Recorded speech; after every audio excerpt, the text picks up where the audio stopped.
목도식으로 오늘 예배를 성부와 성자와 성령의 이름으로 올려드리겠습니다.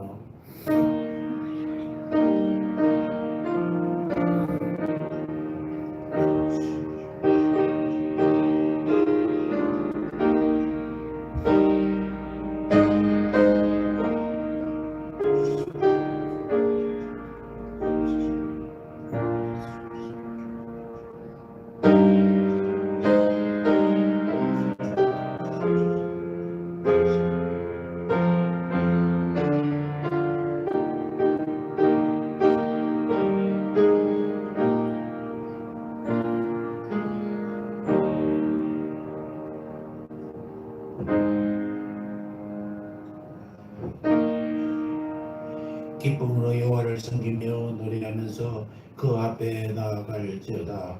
여호와가 우리 하나님이신 줄 너희는 알지어다. 그는 우리를 지으신 이요 우리는 그의 것이니 그의 백성이요 그의 기르시는 양이로다. 하나님은 양이시니 예배하는 자가 진령과 진정으로 예배할지니라. 아멘. 할렐루야. 찬송과 영광과 경배를 거룩하신 합당자주 하나님께 올려드립니다. 만세 전부터 택하신 성도들을 구원하여 주시려고 태가 이름의 독생자 예수님을 아끼지 않으시고 이 땅에 보내주님에 감사를 드립니다. 하늘 아버지의 뜻에 순종하여 높고 높은 보좌를 버리시고 낮고 천한 이 땅에 성육신하여 오신 예수님의 사랑에 무한 감사를 드립니다. 대림절 기간이 기뻐하고 있사오니 성령님의 감화 감동 안에서 더욱 신령한 예배가 되게 하여 주시옵소서. 감사합니다. 예수님의 이름으로 기도합니다. 아멘.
사도신경으로 우리의 신앙을 고백합니다.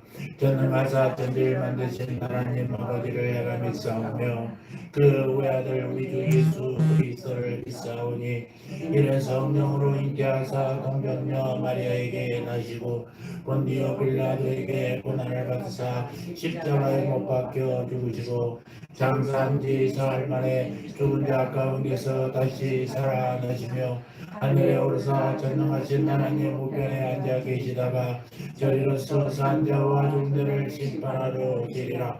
성령을 믿사오며 거룩한 공회와 성도가 서로 교통하는 것과 죄를 사하여 주시는 것과 몸이 다시 사는 것과 영원히 사는 것을 믿사옵나이다. 아멘. 교도문 117번 교도문을 함께 교도하시겠습니다. 광야와 메마른 땅이 기뻐하며 사막이 백합과 같이 피어 즐거워하며 무성하게 피어 기쁜 노래로 즐거워하며 레바논의 영광과 갈멜과 사론의 아름다움을 얻을 것이라. 그것들이 여호와의 영광 곧 우리 하나님의 아름다움을 보리이로다. 너희는 약한 손으로 하며 떨리는 무릎을 굳게 하고 겁내는 자들에게 이르기를 굳세어라 두려워하지 말라 보라 너희 하나님이 오사. 보고 가시며 갚아주실 것이다. 하나님이 오사 너희를 구하시리라. 그때에 맹인의 눈이 밝을 것이며 못 듣는 사람의 귀가 열릴 것이며 그때에 저는 자들의 사상같이 뛸 것이며 말 못하는 자들이 노래하리니 이는 광야에서 물이 솟겠고 사막에서 시내가 흐를 것임이라. 뜨거운 사막이 변하여 못이 될 것이며 메마른 땅이 변하여 온천이 될 것이며 성냥에 눕던 곳에 풀과 갈대와 부들이 날 것이며 거기에 대로가 있어 그 길을 거룩한 길이라 일컫는 바 되니 다같이 깨끗하지 못한 자는 지나가지 못하겠고 오직 구속함을 입은 자들을 위하여 있게 될 것이라. 아멘. 자리에 앉아 찬송합니다. 104장을 찬송하겠습니다.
할렐루야. 하나님 우리 아버지 오늘도 하나님께 예배의 자리에 나올 수 있도록 우리에게 건강과 시간 허락하시오니 참으로 감사와 영광과 찬양을 올려드립니다.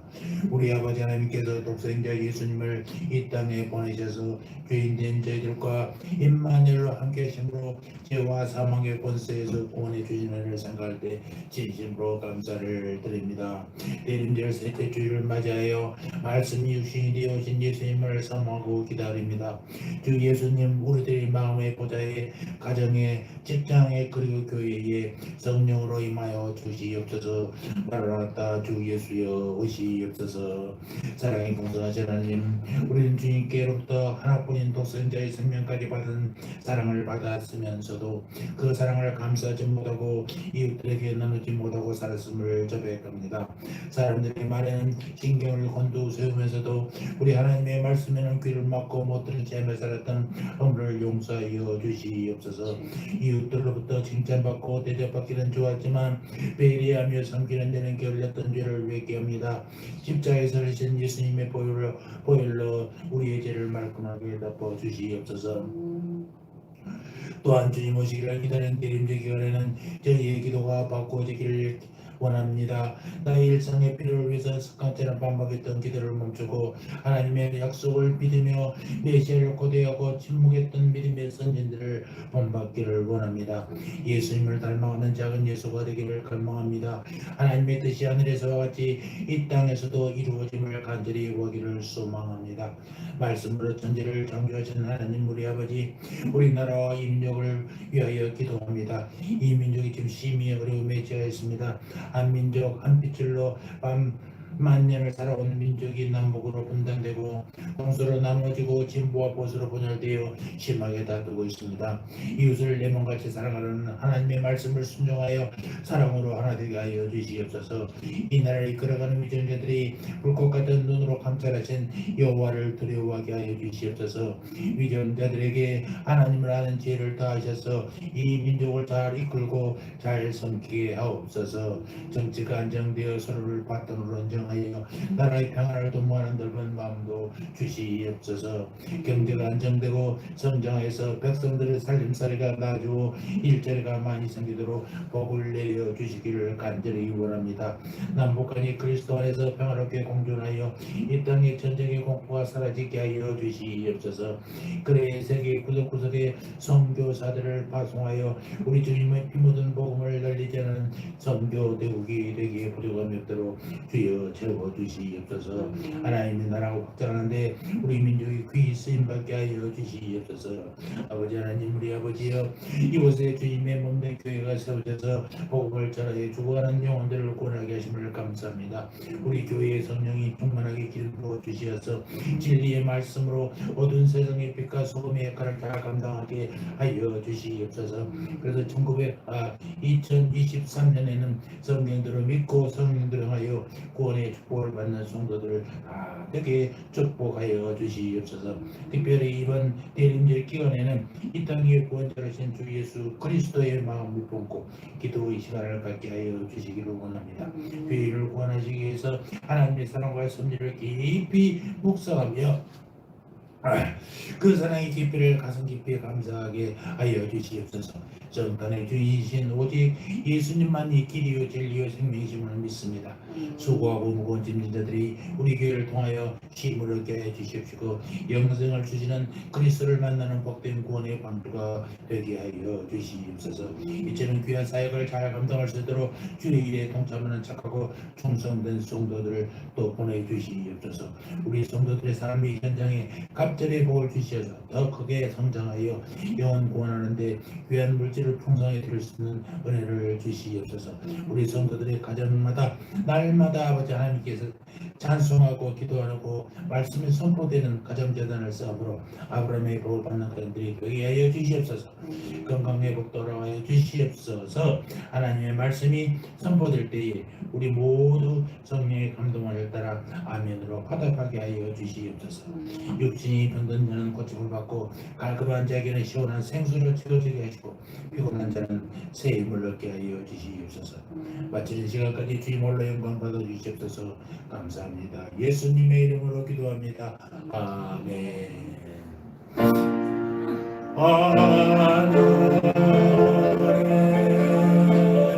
하늘에 계시나고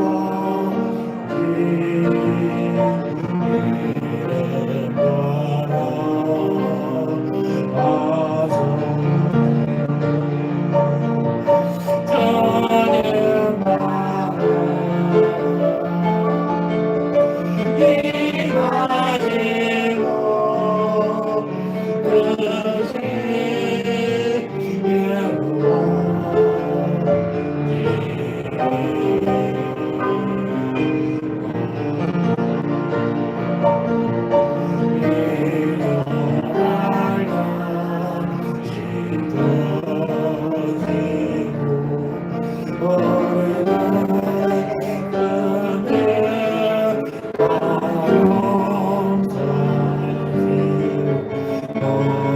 위험에 들게 마시고 악에서 구원하소서. 예게 주의 나라 주의 왕이 주의 영광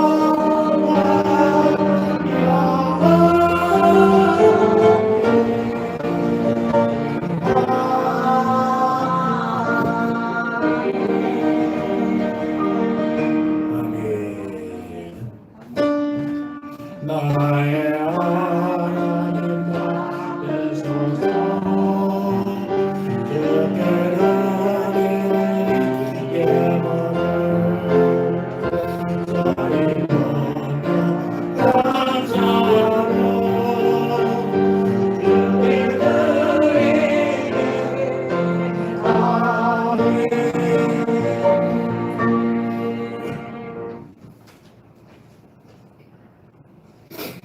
하나님 우리 아버지 대리비 계간을 보내면서 우리의 삶이 예수 그리스도의 보혈로 물들게 하여 주시기를 원합니다. 주님의 인도하심에 따라 은혜로 마사게 하옵소서.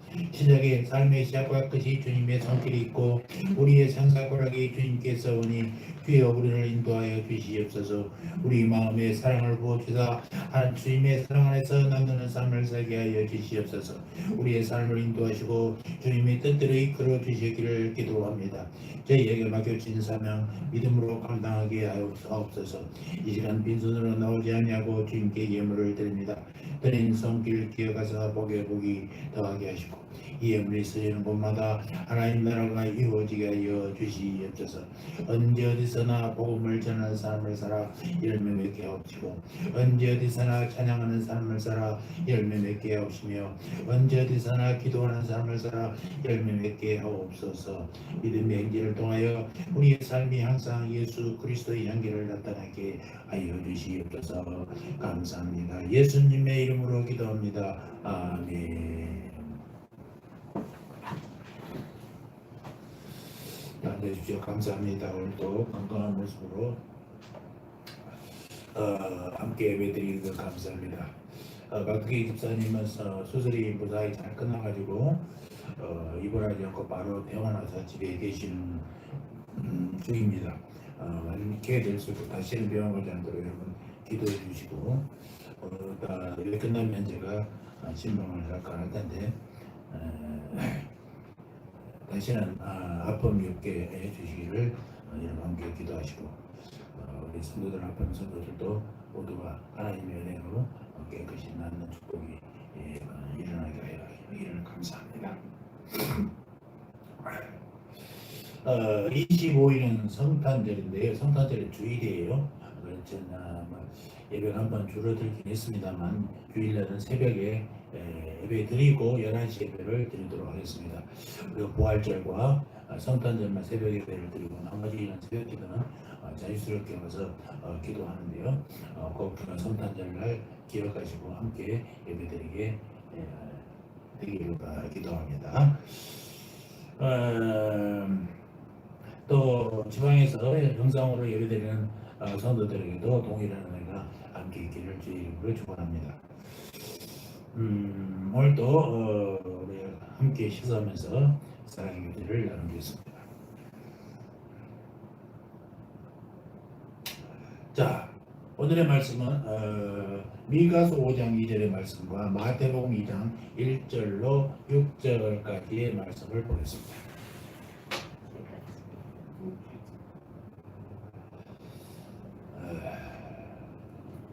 마태복음만 펴놓으세요. 마태복음. 미가서는 한 번만 할 거니까. 자, 영상을 보면서 함께 읽도록 하겠습니다. 다 같이 미가서 5장 2절의 말씀 시작. 베들레헴 에브라다야 너는 유다 족속 중에 작을지라도 이스라엘을 다스릴 자가 네게서 네게로 나올 것이라. 그의 근본은 상고의 태초에니라. 자, 마태복음 2장 1절로 6절까지 말씀 한 절씩 교독하시겠습니다. 자, 헤로드 왕 때에 예수께서 유대의 베들레헴에서 나심에 동방으로부터 박사들이 예루살렘에 이르러 말하되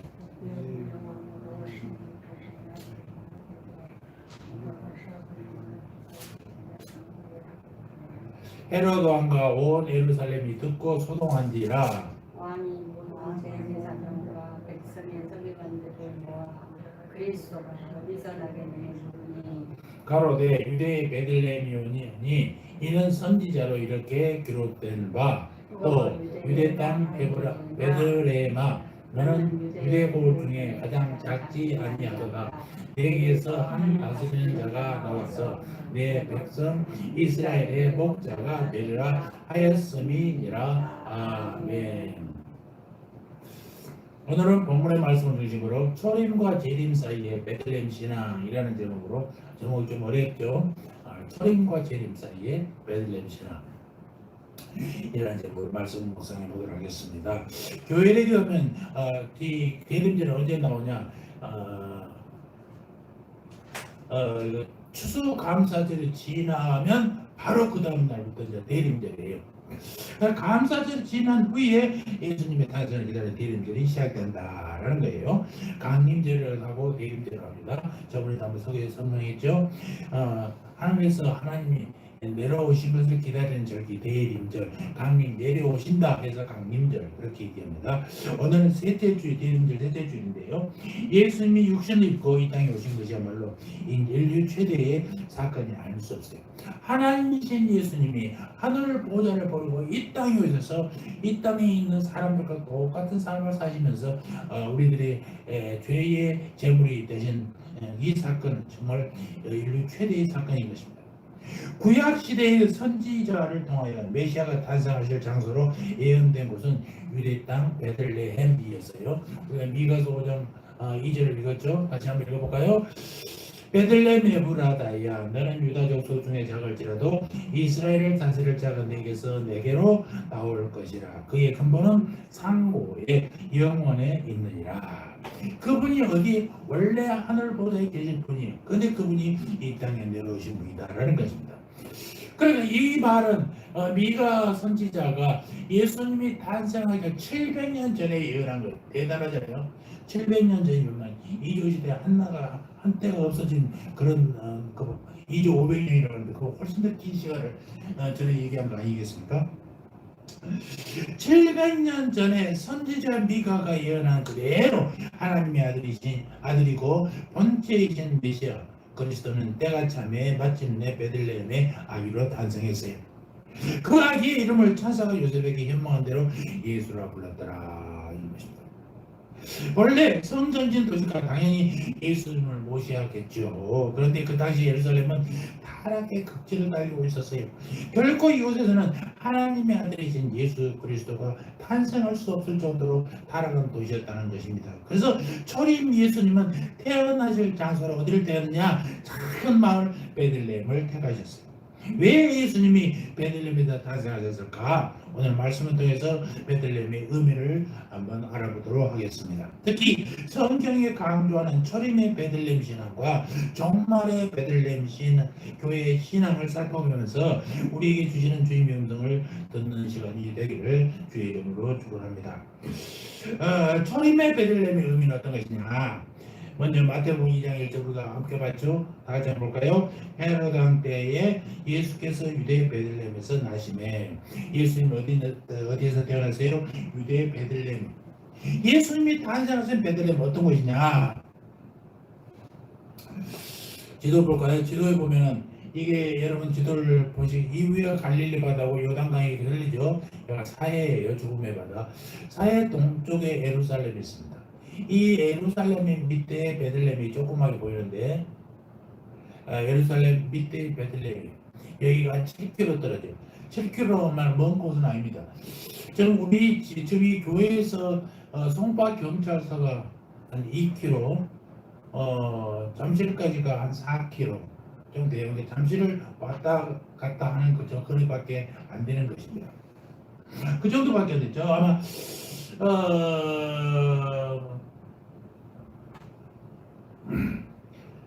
체육관, 야구장 쪽에 정도 되면 7km가 되지 않을까. 그쪽도 가까운 거리에요. 그런데 이 지대가 어떤 땅이냐? 상당히 유대 땅이 척박한 땅인데도 불구하고 이 베들레헴은 상당히 그 중에서도 비옥한 땅입니다. 이 베들레헴은 유대 지역에 포함된 작은 땅이에요. 유대는 북쪽에 에브라임, 그 다음에 유대의 큰 땅들이 두 개의 족속이 앉았는데 대비된 에브라임에 비교되는 남쪽의 대표 지파 유다 지파의 땅이에요. 사실상 유다 지파는 이스라엘 12지파 중에 장자 지파 아니겠습니까?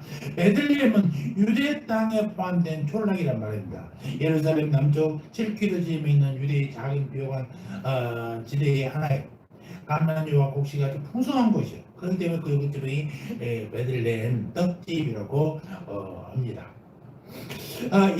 베들레헴은 역사성이 짙은 말이에요. 우리가 잘 알고 있는 창세기 35장 19절에 보면 라헬이 죽음에 에브랏 곧 베들레헴 길에 장사되었고라고 얘기하는데 그 무덤이 아직도 이렇게 라헬의 무덤이 남아 있습니다. 그래서 야곱이 가장 사랑하는 부인 라헬이 여행 도중 상고로 죽어서 장사된 곳이 이곳이에요. 그러니까 자기가 살던 곳까지 가지 못하고 바로 죽은 그 베들레헴 가까이 그 길가에다가 이렇게 묘를 짓는 것입니다. 그래서 야곱의 자손들에게는 이곳은 아주 의미 있는 것이죠. 베들레헴은 다윗의 정조부 부부인 보아스와 룻의 이야기를 담는 룻기의 배경 장소로도 유명합니다. 이스라엘 백성의 이곳은 경외의 장소이기도 한 것이 베들레헴이에요. 이후 이것이 또 유명한 사람이 많았죠. 누구요? 다윗의 고향으로도 유명합니다. 다윗이 누구입니까? 그는 메시아를 예표하는 통치를 이룬 왕, 신정 왕국 이스라엘의 모든 왕들의 모델이 되었던 다윗의 왕입니다. 이 사람의 출생지가 바로 베들레헴이에요. 하나님께서 사무엘 선지자에게 명하시면서 하나님의 말씀 속에 보면은 베들레헴 사람 이새라는 말이 아주 인상적이에요. 사무엘상에 보면은 사무엘상 16절에 보면은 너는 뿔에 기름을 채워 가지고 가라. 내가 너를 베들레헴 사람 이새에게로 보내리니 이는 내가 그의 아들 중에서 한 왕을 보았느니라. 이세 아들 다윗 왕이었죠. 이어 베들레헴은 드디어 메시아의 출생지로 예언된 것이었냐? 오늘 봤던 미가서 5장 2절의 말씀입니다. 우리 다 같이 한번 읽어볼까요? 시작. 베들레헴 에브라다야 너는 유다 족속 중에 작을지라도 이스라엘을 다스릴 자가 네게서 네게로 나올 것이라. 그의 근본은 상고의 영혼에 있느니라. 사랑하는 성도 여러분, 메시아가 베들레헴에서 탄생하기까지라는 구약의 예언은 이미 예수님 초림 당시 유대인들에게 아주 널리 알려져 있었습니다. 예수님께서 베들레헴에 나신다는 것에는 두 가지 중요한 의미가 있는데 한 가지는 뭐냐? 혈통적인 의미가 있고 또 한 가지는 장소적 의미가 있습니다. 자, 요한복음 7장 42절에 이렇게 기록되어 있어요. 성경에 이르기를 그리스도는 다윗의 씨로 또 다윗의 살던 마을 베들레헴에서 나오리라 하기하였느니라느냐라고 말하고 있어요. 이 말씀이 다윗의 씨로 혈통적 의미를 지니고 있죠. 그리스도는 하나님의 언약을 지닌 유다 지파 그리고 하나님 백성의 참된 왕이요 메시아를 예표하는 다윗 왕의 후손으로 나게 된다라는 그런 의미가 되겠습니다. 예수님의 호자성 아버지는 누구예요? 요셉입니다. 요셉은 바로 유다 지파 다윗 가문의 후손이었습니다. 이스라엘 12지파 중 유다 지파 그리고 유다 지파의 많은 가계 중에 다윗의 가문에서 태어날 확률은 아주 매우 낮은 수치가 아니겠습니까? 하지만 예수님은 정확하게 유다 지파 다윗의 가문에서 태어났어요. 아까 우리가 읽었던 미가서처럼 그리스도는 요한복음 7장의 말씀처럼 그리스도는 다윗의 씨로 또 다윗이 살던 마을 베들레헴에서 나오리라 라는 말씀입니다. 이 말씀처럼 장소 면에서도 메시아 탄생이 정확하게 이루어졌어요. 예수 그리스도는 다윗이 살던 마을 베들레헴에서 태어나셨다라는 것입니다. 그리스도의 베들레헴 탄생을 미리 내다본 선지자 미가의 예언은 정말 놀랍지 않습니까? 무려 700년 전에 예언된 그대로 혈통, 가문, 장소 등 모든 면에서 한치의 오차도 없이 성취되었던 것입니다. 사랑하는 성도 여러분, 베들레헴이라는 이름에는 실로 위대한 하나님의 진리가 담겨져 있어요. 하나님의 모든 말씀은 도덕적으로도 정확하고 윤리적으로 정확합니다. 그러나 또 역사적으로도 과학적으로도 아주 정확하게 증명되고 있습니다.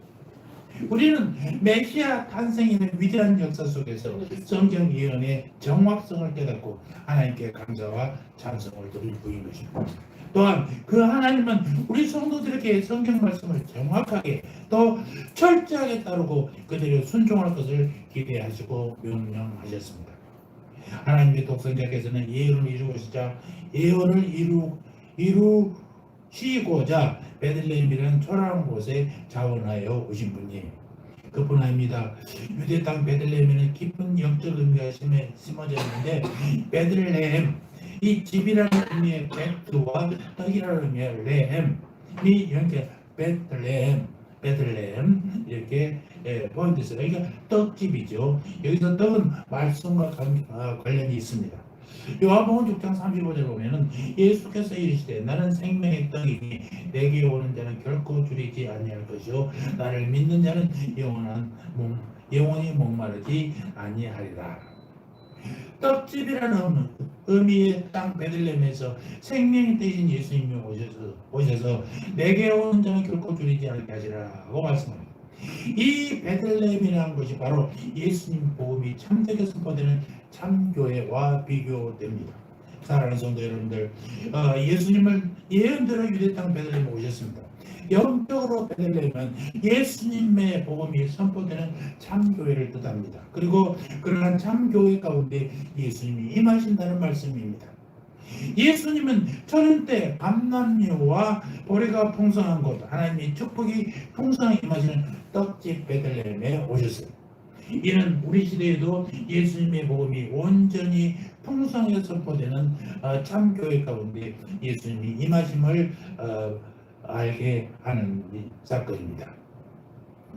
초림 때에 예수님이 베들레헴에 오셨듯이 지금도 주님은 복음이 온전하게 또 풍성하게 선포되는 참교회 가운데 임하신다라는 사실입니다.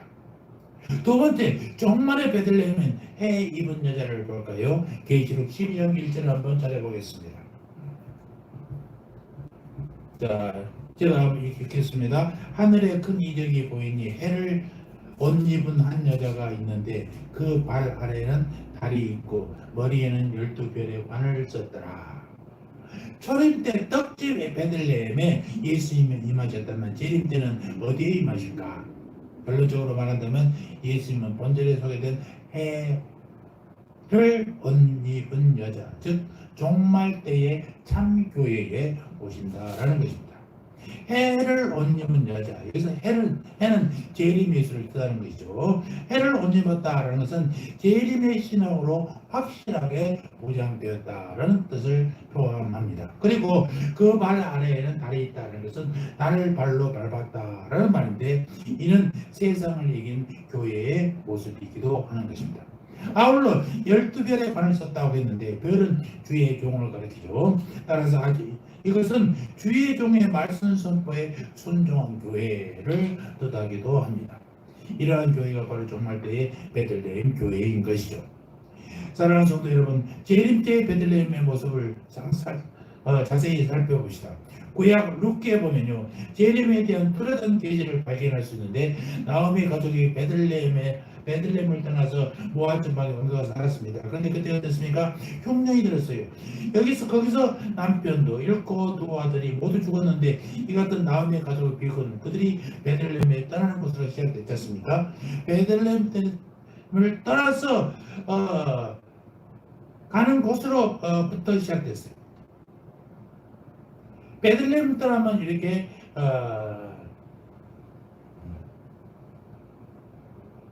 고난이 오게 된다는 거예요. 이 시대를 보십시오. 종말의 때는요, 말씀의 기근이 임하는 때입니다.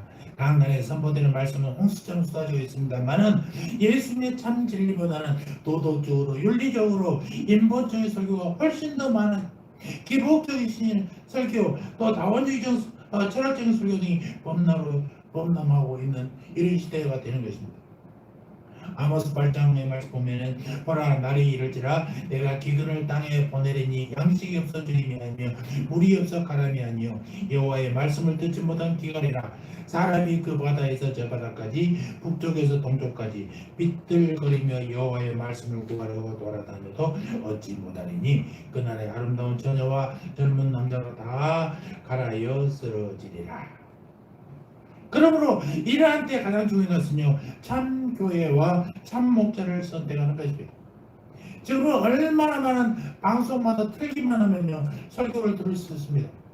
예전에 우리 설교 들으려고 목사님들 설교 테이프 유행했지만 설교 테이프 지금은 그런 거 필요 없이도 요만한 그 USB 손가락 손톱만한 USB에 하나도 몇천 설교가 다 들어있어. 얼마든지 들어있어. 이렇게 설교가 풍년인 가운데서도 우리가 설교를 듣기는 듣는데 거기에 감동받거나 삶이 변화되지 않지 않습니까? 정말로 참교회와 참목자가 필요한 시대입니다.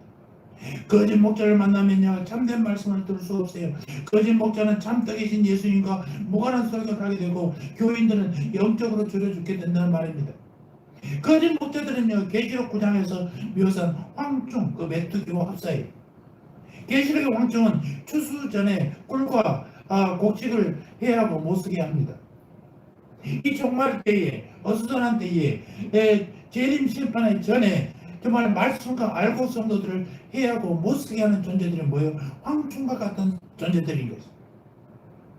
우리 교회도 계속해서 매주 한 달에 한 2번씩 그 신천지들이 편지가 옵니다. 보지도 않고 집어넣어 버립니다.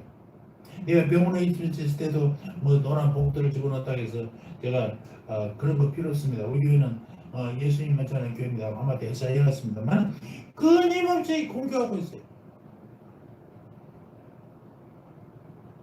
이런들이 이런 열심을 우리 정말 다른 것은 못 배워도 이 열심만은 배워야 돼. 예수의 복음을 전하는데 우리가 게을러서야 되겠습니까? 게을러서는 안 돼. 이단들도 그렇게 전하는데 신천지가 그저께 뭐 새로운 성도들인가가 여기 잠실체육관에서 10만 명 뭐 대회한다고 그랬대요. 야 우리는 뭐 됐는가? 지난 3년 동안에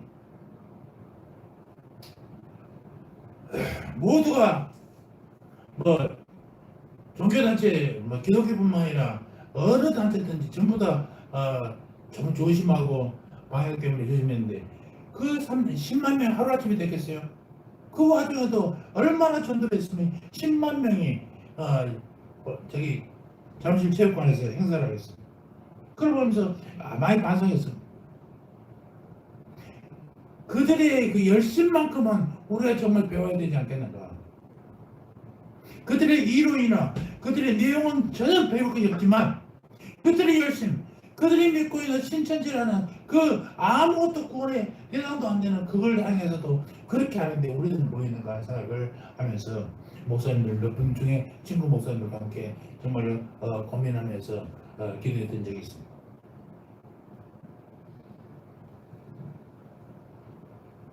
이 시대 거짓 선지자들이 그렇습니다. 그들은 진리가 아닌 사람의 지혜, 세상의 교훈 등으로 양들에게서 영적 양식을 빼앗거나 망쳐서 그 영혼을 파멸케 이르게 만든다는 것입니다. 그러므로 주의 종들을 훈련하여 배출하는 신학교회 중에서는 아무리 관계도 지나치지 않아요. 우리 백석대학교 신학대학원이 저는 정말 자랑스럽습니다. 저는 3년 동안 공부하면서 정말로 강의 때마다 부흥이었어요. 어떤 분들은 신학을 하면은 신앙이 떨어진다고 말려하던 장모님들도 많이 있었지만은 수업에 시작하면서부터 물론 기도하고 끝나고 기도로 끝나긴 합니다만 그 내용 자체가 얼마나 은혜스러운지 정말로 신학을 하면서 하나님을 보는 시간이 훨씬 넓어졌어요. 너무나 감사해요. 개혁주의 신학을 공부한 것이 너무나 자랑스럽다 이런 생각을 많이 해요. 그래서 신학교가 중요해요.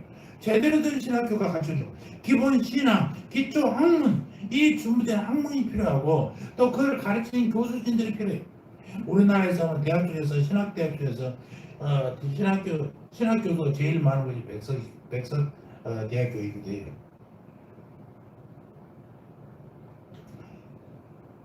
수많은 게 아니라 상당히 유능한 학교에서도 알려져 있던 그런 교수들이 많습니다. 제가 기억나는 교수들, 여러 교수들 중에 세 분이 계세요. 조신학을 가르쳤던 분, 또 구약신학을 가르쳤던 분, 또 설교를 가르쳤던 분, 이 세 분의 목사님들은 아직도 교수님들은 기억에 생생합니다. 감사하고 그분들로부터 많은 영향을 받았습니다. 종말 재림이 임박한 이 시대의 교회 비구는 여기서 비롯돼요. 교회가 참교회의 모습을 잃어버리는 것, 그리고 성도가 참교회를 떠나는 것, 이것이 바로 출발점이라는 거예요. 참교회를 버리고 사람이 많은 곳에 막 갑니다. 여러분, 교회가 크면요, 그 교회의 크기만큼 그 교회의 믿음이 좋은 것이 아니에요. 착각하면 안 돼요. 그렇다고 해서 큰 교회를 제가 비난하는 거 아닙니다. 우리가 다 해서 5명, 그거는 500명, 5,000명은 진짜 교인이 있을 테니까 10만 명 중에. 그러니까. 그러나 정말로 수가 중요한 게 아니라 우리의 믿음이 중요한데 그렇게 무리 속에 숨어서 예배하고 하는 사람들이 많이 있어요. 신학교도 많아요. 제가 목사 수업 받으려고 할 때가 나이가 40이 넘었을 텐데 어떤 목사님이 나이 40 넘어서 언제 공부를 하냐고 빨리빨리 목사가 돼서 사역을 해야죠. 뭐 1년? 6개월? 뭐 공부만 하면 목사 한수 줄 테니까 자기한테 오라는 거예요. 제가 그랬어요. 저는 3년을 공부해도, 아니 30년을 공부해도 부족한 사람입니다. 저는 늦더라도 제 길을 가겠습니다. 그래서 제대로 된 신학을 갔습니다.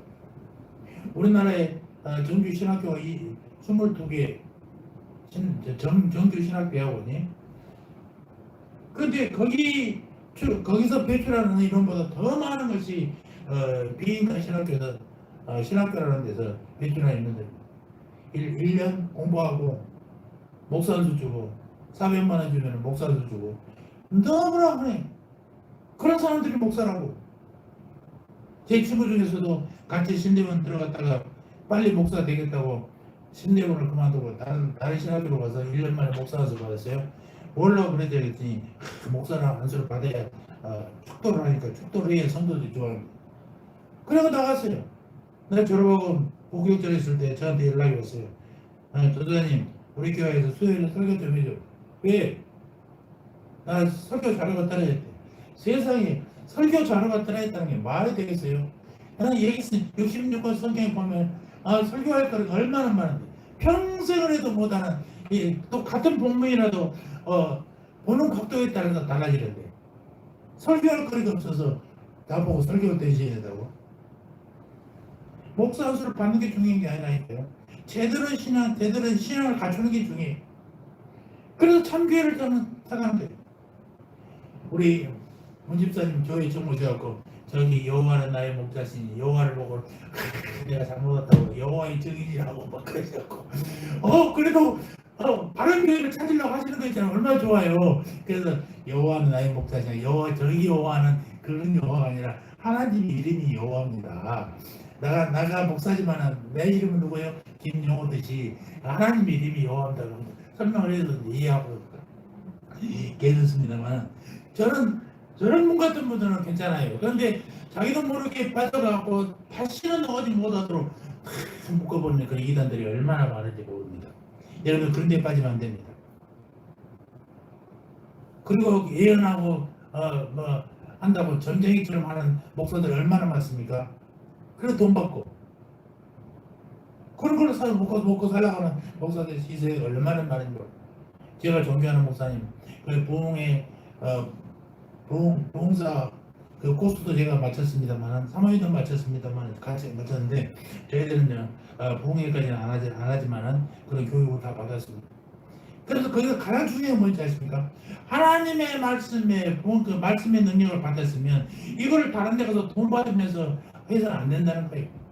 부흥 가서 받는 돈 엄청 받거든요. 또 자기 이름에 따라서 내가 이 정도 알려진 사람인데 그래도 이 정도는 받아야 됩니다. 이렇게 하는 사람들 많이 있어요.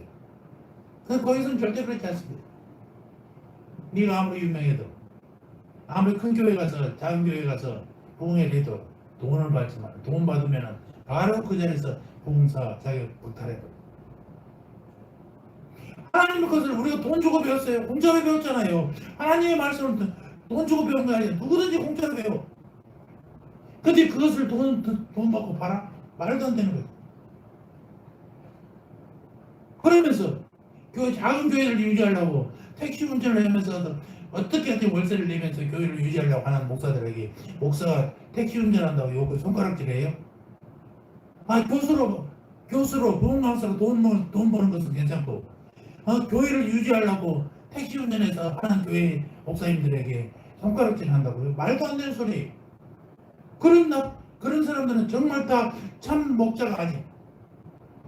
참 목자를 할 수가 없어요. 그래서 정말로 제대로 된 교회가 아니고 제대로 된 목사가 될 수가 없는 것입니다. 여러분 종말들을 살아가는 우리들에게는 정말로 때를 따라 양식을 먹어야 됩니다. 그래서 2023년도 표를 제가 정했어요. 우리 다 같이 한번 읽어볼까요? 시작. 성경대로 믿고 행하고 축복받자. 성경대로 행하십시오. 성경대로 믿으십시오. 유명한 우리가 목사님들이나 책을 볼 때는 자기가 성경을 보고 느낀 감정들을 얘기하고 있지 않습니까? 그런 감정, 그런 분들처럼 우리도 성경을 보고 느껴야 되지 않아요? 그분들처럼 뭘 보이는 것도 중요합니다. 그러나 더 중요한 것은 성경의 말씀대로 믿어야 돼. 성경의 말씀대로 해야 돼. 성경 말씀은 2000년 때 얘기고 지금은 세상이 바뀌었으니까 이렇게 해도 된다고? 가망도 없는 소리. 안 돼요. 2000년에 하나님이 지금도 살아계신다는 것을 여러분 잊으시면 안 됩니다. 2000년 때 새로 태어난 예수님이 아니에요. 그 태어난 예수님이 다시 오시는 거예요. 다시 한번 우리 크게 해봅시다. 시작. 성경대로 믿고 행하고 축복받자. 정말의 성도들에게 예수님께서 주신 말씀이 마태복음 24장 45절에 이하에 있습니다. 충성되고 지혜 있는 종이 되어 주인에게 그 집사람들을 맡아 때를 따라 양식을 나눠줄 자가 누구냐? 주인이 올 때 그 종이 이렇게 하는 것을 보면 그 종이 복이 있으리로다. 여기서 때를 따라 나눠줄 양식은 베들레헴 떡과 비교되는 것입니다. 이것은 참된 복음, 생명을 얻게 하고 더 풍성히 얻게 하는 복음을 말하는 것입니다. 충성되고 지혜 있는 종은 때를 분별할 줄 아는 종이고 진리를 가감없이 전하는 종이에요. 성도들의 표정을 보고 반응을 보고 말씀을 할까 말까 하는 사람들, 요즘에 부흥사들 오면요 전부 다 회개에 대한 얘기는 안 해요. 그저 어떻게 축복받고 하는 좋은 얘기만 해요. 기분 좋은 얘기만 해요. 회개 없이 축복이 있을 수 있습니까? 없어요. 그래서 정말로 회개해서 축복을 받는 거, 어떤 축복이에요? 구원의 축복을 받는 거예요. 하나님을 아는 축복, 이것보다 더 큰 거 있어요. 성경에 어디를 찾아보십시오. 여러분들 하나님의 기독교 교회를 열심히 다녔지 내가 부자가 되더라, 복권이 당첨되더라, 막 이런 거 있습니까? 없어요.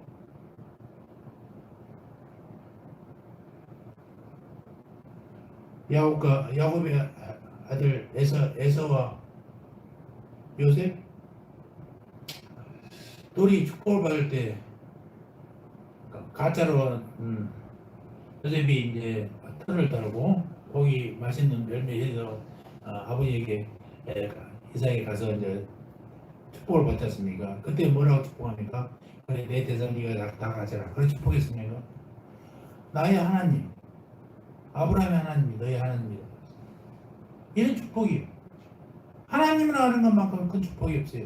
세상을 지으시고 우리를 태어나게 하시고 살게 하시고 이 땅에서 이제 모든 것을 우리가 지배하면서 살게 하신 이 하나님의 뜻을 우리가 망각하면 안 된다.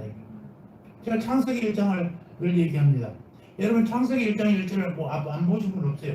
성경을 교회를 다니려고 생각하고 성경을 사면은 딱 펴면 창세기 1장 1절이 태초에 하나님이 이 땅 여기를 세상을 창조했어요. 누가 창조했어요? 하나님 창조했어요. 이 세상 누구 거예요? 하나님의 거예요. 사람을 누가 만들었어요? 하나님 만들었어요. 우리는 누구 거예요? 하나님 거예요. 내 것이 아니에요. 여러분 착각하면 안 돼요.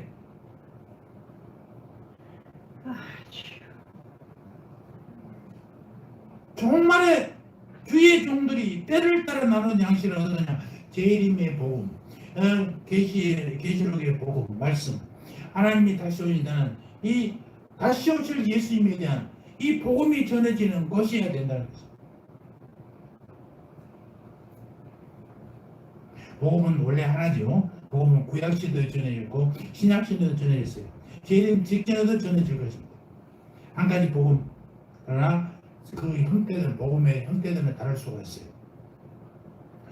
초림 때의 세례 요한을 보이죠. 그 당시 구약 율법 아래 있으면서도 초림 예수님을 전했지 않습니까? 광야에서 홀로 외치면서 사람들을 회개의 자리로 이끌었던 요한이에요. 재림 직전에도 이러한 종들이 일어나게 됐고 종말의 복음 곧 계시록의 말씀을 전하게 될 것입니다. 종말 라오디게아 교회의 주인 말씀을 말씀 계시록 3장 20절의 말씀입니다. 볼지어다 내가 문 밖에 서서 두드리노니 누구든지 내 음성을 듣고 문을 열면 내가 그에게로 들어가 그와 더불어 먹고 그는 나와 더불어 먹으리라. 여기서 예수님이 문 밖에 그린 여러분 서 계신 그림 많이 보셨지 않습니까? 문 밖에서는 열 수가 없어요.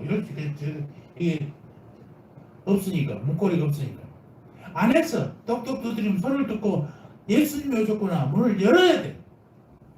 예수님이 여러분이 항상 여러분을 사랑하시고 여러분과 함께 있기를 원하십니다. 여러분의 마음이 열리지 않으면요 예수님을 맞이할 수 없는 거예요. 예수님이 감기로 내가 너를 사랑한다 얘기하지만 내가 아이고 꿈 같은 소리 하지 마시오. 예수님이 언제 나를 사랑했어요. 그러다 마음 된단 말입니다. 우리가 마음을 열어야만이 하나님을 받아들일 수 있어요. 사복음서에 나오는 많은 기적들, 그러니까 예수님이 지나가면서 너 눈을 떠라, 너 안전병 일어나라 그랬습니까? 그렇지 않았어요. 사람들이 예수님의 표정만 보면 얼굴만 봐도 옷자락에 손만 잡아도 그림자만 밟아봐도 내가 나았겠다 하는 간절함이 있는 사람들이 나왔지. 그것도 지나가다가 예수님이 야 너 어디 아프냐? 눈 떠. 너 어디 아프냐? 다리 아프냐? 다리 기도해서 나았어. 눈 아프냐? 진흙 발라. 그럼 나을 거야. 그러면서 하지 않았다니까요. 성경을 볼 때 내 주관적으로 보지 마시고 성경대로 보시라니까. 성경에서 말씀하신 대로.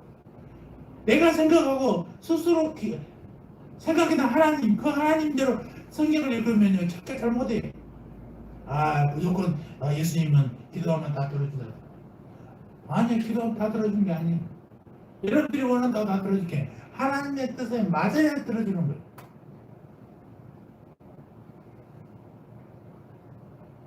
계시록 3장 20절에도 볼지어다 내가 문 밖에 서서 들으니 누구든지 먹고 음성을 듣고 문을 열면 그가 내가 그에게로 들어가 그와 더불어 먹고 그는 나와 더불어 먹으리라 해서 그 먹다라는 단어는 아침이나 점심처럼 가볍게 듣는 게 먹는 게 아니에요.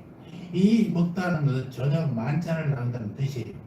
때를 따라 다른 양들을 먹어야 한다는 것이고 이것은 계시록을 뜻하기도 합니다. 계시록은 재림 직전 이루어질 징조들과 사건들 그리고 이후에 이루어질 천년왕국의 축복을 분명하게 전하고 있습니다. 이래서 참교회의 성도들로 하여금 대혼란을 대비하게 하고 다른 한편으로 예수님의 재림과 성도의 천년왕국 입성 등 축복의 완성을 소망하게 한다는 거예요. 이게 계시록이. 계시록은 모든 세대 성도들을 위한 책이에요. 예전에는 목사들도 계시록은 소론 안 됐어요. 왜? 계시록이 난해하니까.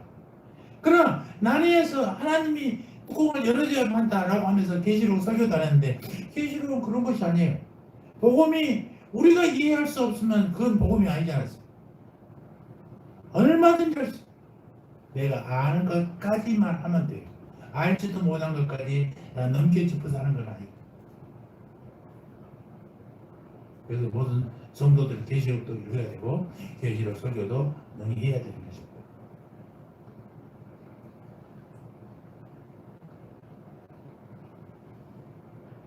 그러나 어느 누구보다도 재림 직전을 살아가고 있는 우리들, 이 시대의 성도들을 깨우고 경건하게 하도록 주신 우리 시대의 때를 따른 양식이 계시록의 사실을 잊지 마시기 바랍니다.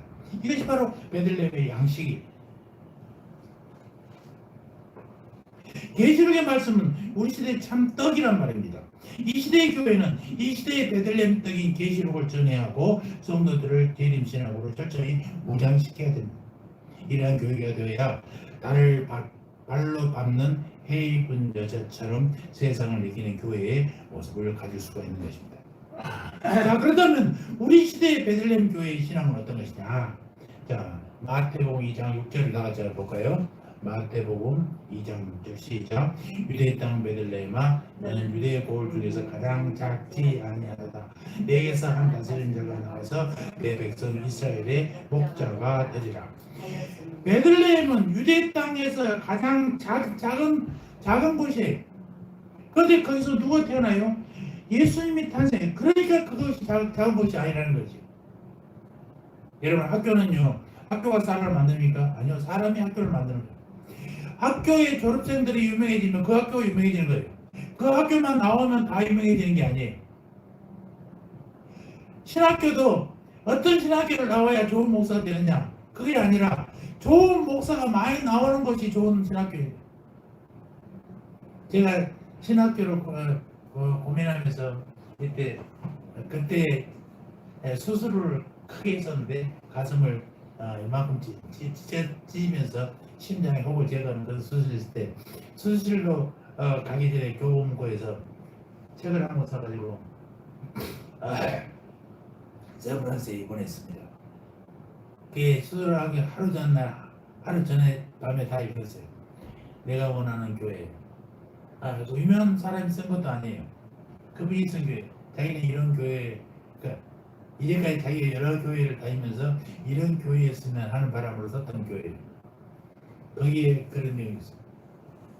거기에 그런 유명한 신학자가 그런 얘기를 쓴 거죠. 학교가 신학교를 만든 게 아니라 사람이 신학교를 만든다라는 얘기에서 감동받았던 얘기 많이 있었습니다. 그래, 유대 땅, 베들레헴은 유대 땅 중에 아주 작은 도시입니다. 그런데 거기서 예수가 태어남으로써 베들레헴이라는 곳이 아주 유명하게 되었다는 것입니다. 예수님의 베들레헴에 탄생한 것은 우리에게 참교회 신앙을 일깨워주는 것이요. 주님의 교회는 참 신앙을 가진 참 교회여야 된다라는 얘기입니다. 형식적 예배만 있던 예루살렘 교회, 성전, 거짓 종들의 탐욕을 취하는 곳, 예수께서 종교 지도자들에게 너희가 강도의 소굴로 만들었다라고 크게 책망하시던 그런 교회, 그런 교회처럼 돼서는 안 된다는 거예요. 작은 교회라도 거기에 예수님의 말씀이 충만하면 그건 좋은 교회인 것입니다. 우리 교회는 볼품이 없습니다. 건물도 없습니다. 세를 살고 있으면 월세를 살고 있는 교회입니다. 그러나 우리 4명, 5명이 정말로 하나님이 원하시고 하나님이 기뻐하시는 성도가 된다면 이 교회는 참 교회예요. 좋은 교회가 되는 거예요. 수가 많아도 엉터리 성도들만 많다면 그건 하나님이 안타까이 생각하는 것이죠. 그 여러분 자부심을 가지기 바랍니다. 새한교회는 참 좋은 교회인 줄 믿습니다.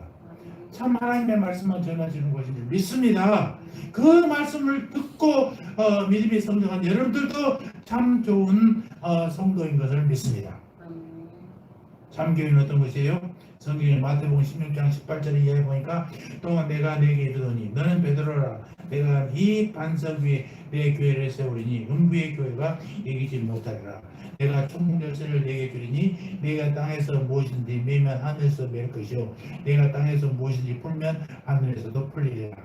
주님이 말씀하시는 내 교회, 즉 사람이 주인처럼 행세하는 교회가 아니라 예수님이 주인된 교회가 교회라는 것입니다. 그 교회는 반석 위에, 즉 예수님이 진리 위에 세워진 교회가 참 교회인 것입니다. 그 교회는 음부의 권세, 사탄 마귀들이 이길 수 없습니다. 주님이 계시는 참 교회는 땅에서든지 하늘에서든지 매고 푸는 권세, 즉 주님의 종의 권증권이 살아있는 교회. 교회는 말씀과 권징이 중요해요. 말씀이 선포되고 또 잘못된 것은 권징할 수 있어요. 그러니까 요즘 세대는 권징이 없어졌어. 뭐라고 하면 나가버리니까. 원래 캐톨릭처럼 원래 기독교도 교회가 옮기면 교적을 옮겨줘야 돼요. 그런데 캐톨릭은 정확하게 하는데 우리 교회는 이제 개별 교회이다 보니까 뭐 여기다가 말만 들어가 버려도 다 받아줘. 일반 성도들은 뭐 괜찮습니다만 특히 장로쯤 되는 분들이 이렇게 교회로 옮기면 항상 그분에게는 말씀왔지만은 어느 교회에서 왔는지 파악이 된다면 그 교회 목사님하고 꼭 제가 통화를 합니다. 우리 교회도 장로님 2분이 오셨는데 항상 통화했어요. 어린 장로님은 사업에서 돈 좀 내고 헌금 좀 내니까 장로를 시켜줬대요. 실패하니까 목사님이 미워했어. 그러니까 그 장로가 기분 나빠서 나와버렸어. 돈에 의해서 장로를 주고 안 주고 하는 목사님들이 진짜 문제죠. 장로는 헌금 많이 내고 교회에 기여 많이 해서 그런 게 아니에요. 성도들에게 믿음의 본이 된 사람을 장로로 세워야 되는데 그렇지 아니한 사람들에게 장로를 주는 목사님들도 큰 문제가 있는 거죠. 권직이 살아야 돼. 권직아 교회에서 집사님 이렇게 하셔야 됩니다. 한번 가버려. 이게 참으로 문제가 있는 거예요.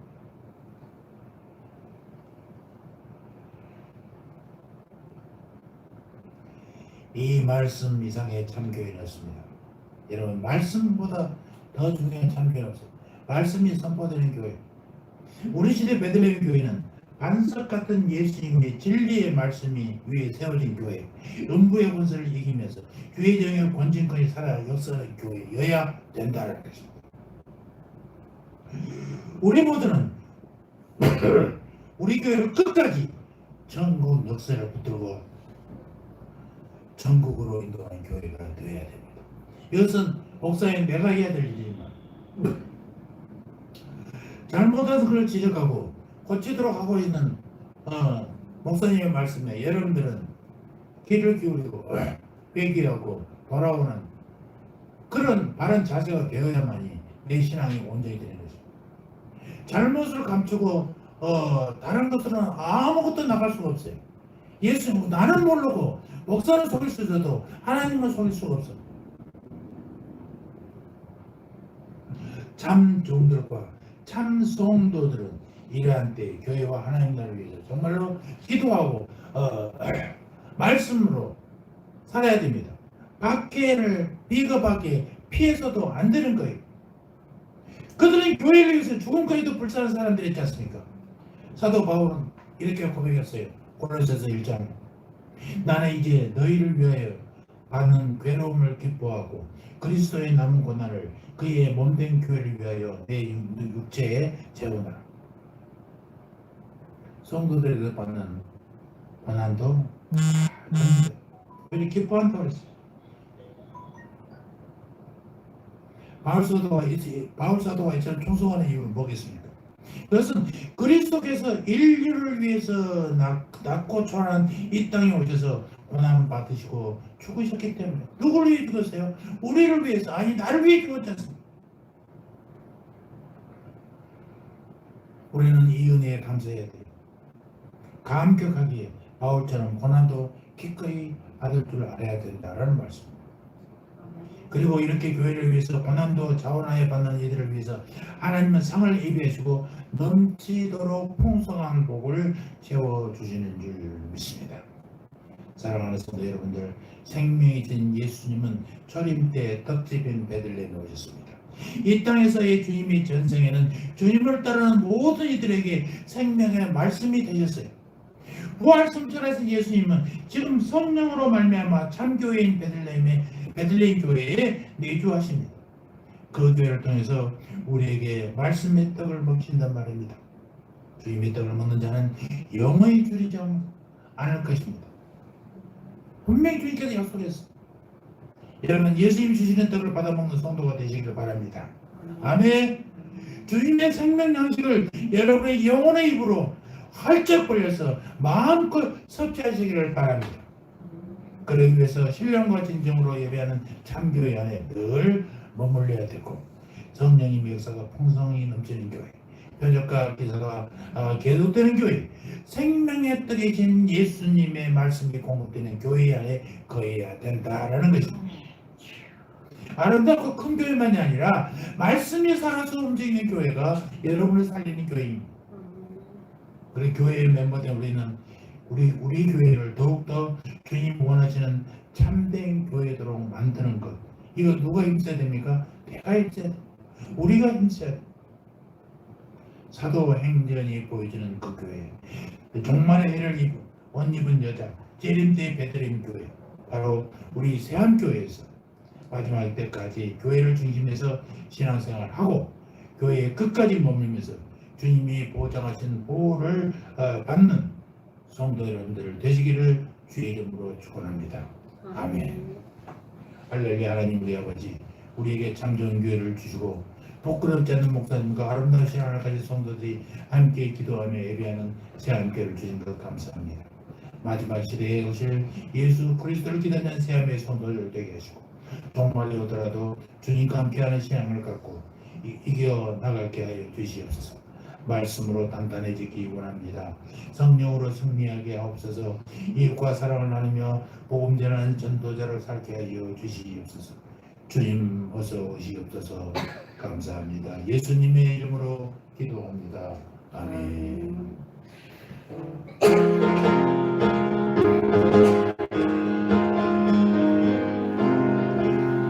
예수님 오소서. 임마누엘 노래여 이곳에 오셔서 기도 들어주소서. 떠나자 주께서 당신을 해가사 전부하는 우리의 기도를 들어주소서. 예수님 오소서. 임마누엘 우리도 모자를 떠나서 사랑 복을 입었네. 높은 자 낮추고 인정한 자 높였네. 하나님 오셔서 사슬을 풀어주소서. 예수님 오소서.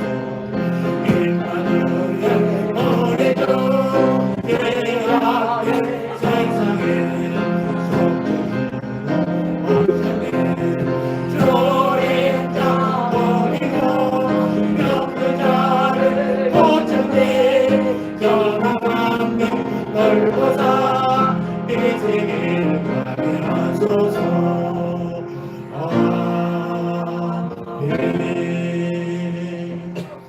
이제는 다시 오실 우리 주 예수 그리스도의 은혜와 하나님 우리 아버지의 사랑과 성령 하나님의 교통하심이 참 교회 안에서 참 믿음으로 생명의 떡인 예수님만 생각하고 예수님 말씀대로 살아 천국 백성 되기를 소원하는 고수님 주님의 백성들 머리 위에 저들의 가정과 자녀와 삶의 터전 위에 이제부터 영원토록 함께 있을지어다. 아멘.